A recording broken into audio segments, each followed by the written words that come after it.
Yeah.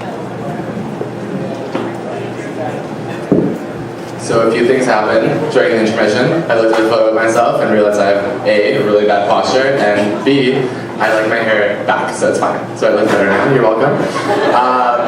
This is how I'm gonna read the story. So we're back live with the annoying millennial reading off his phone. Her phone. Their phone. It's 2017, guys, get over it. Okay, so this one was given to me by my friend. Does anyone know a person named Hillary in their lives? That one right there, that Hillary gave me this story, so praise the Hillarys in your lives.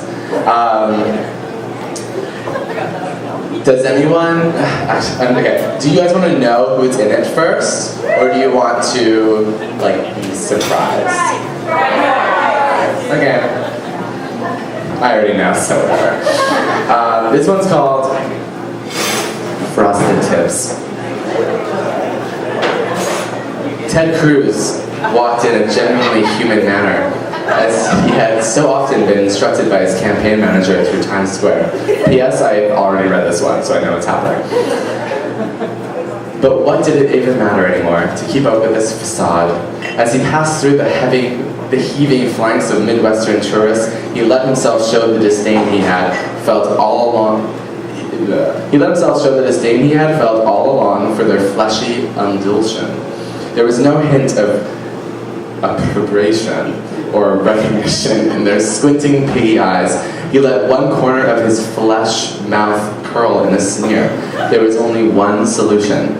Abandoned among the flesh pigs, he would out-human them all. He'd show them. He'd wallow among them and drown his sorrows in so many pina coladas. Or maybe South Beach mojitos. Maybe a caliente margarita, or 7. Gosh darn it, it was time. Time to taste the pleasures of Flavor Town.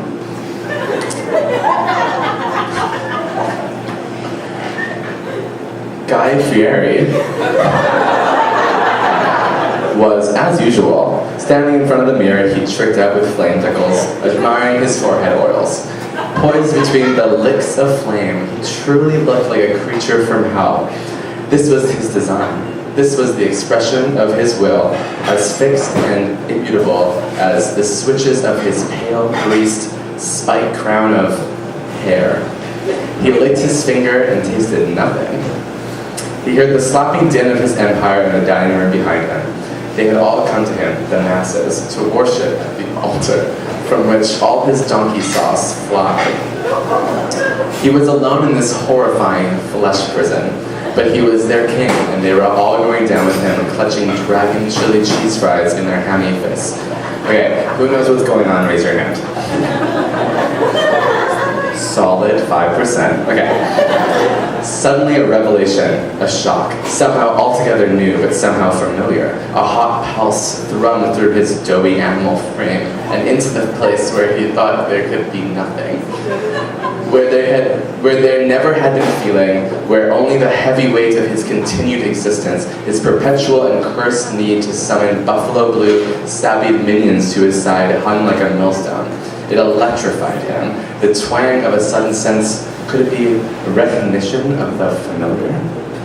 He slipped his mirrored sunglasses from the pocket of his Hawaiian shirt, flipped up the labels of his red leather vest and lapels of his red leather vest, and strode out, his testicles as pendulous and wrinkled as his sour cream-laden triple-loaded baked potatoes. He didn't know what was on the other side of those double doors, but he was ready. Anything was lighter, he mused, than the continually surprising weight of pure emptiness. Something extraordinary with, star. That's like a break in the story. Okay, something extraordinary was happening to Ted Cruz as his finger traveled down the sticky, laminated, like a furious chaos, his theory of the menu. He felt something stirring in his loins. The loins he thought long dead, a longing, a yearning, and then something more and something far more extraordinary, a longing, a yearning in his heart. There was more than just a longing for the bacon-wrapped barbecue shrimp, a longing which, in of itself, surprised him. Normally, the only human food he could bear was Cole Campbell's chunky soup in bulk. What was happening to him? What was this feeling? There's literally like 10 E's. Feeling. And then he looked up, and the scent glands that lined his pendulous neck flapped to attention as they never had before.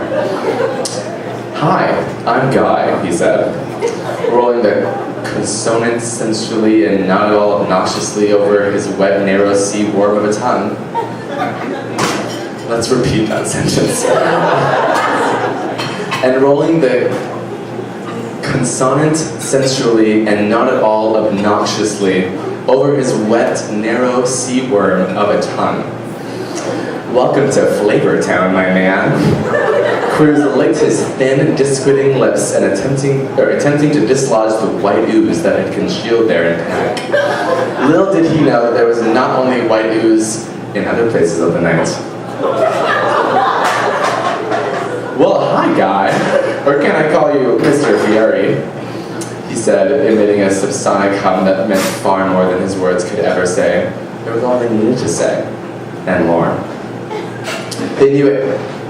Sorry, star.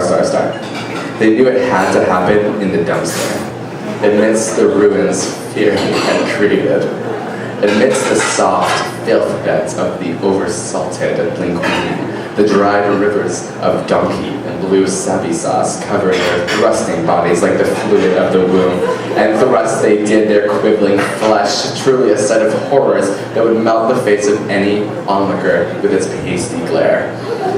Cruz, his face a mess only Guy would love.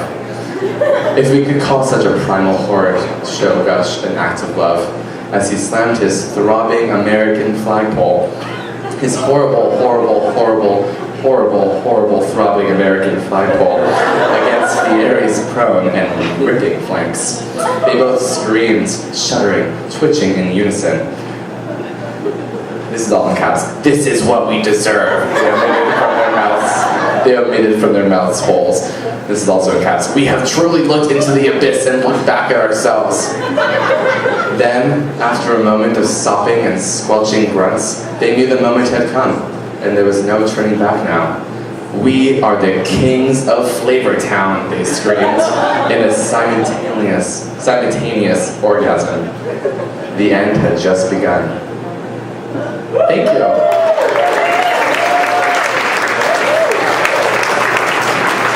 Thank you to everyone that's clapping. That felt really uncomfortable during both of my stories. I also forgot to ask for questions about the don't keep it limited to the book if you don't want to. I'm like a really interesting person. Yeah? So in your first story, which character do you most see yourself as? Well, I've always been like a Ron Weasley kind of guy.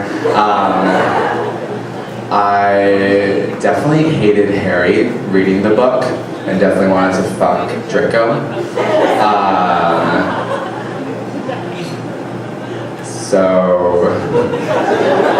So Lucius Malfoy, I don't know. Do a fuck, marry, kill. Of who?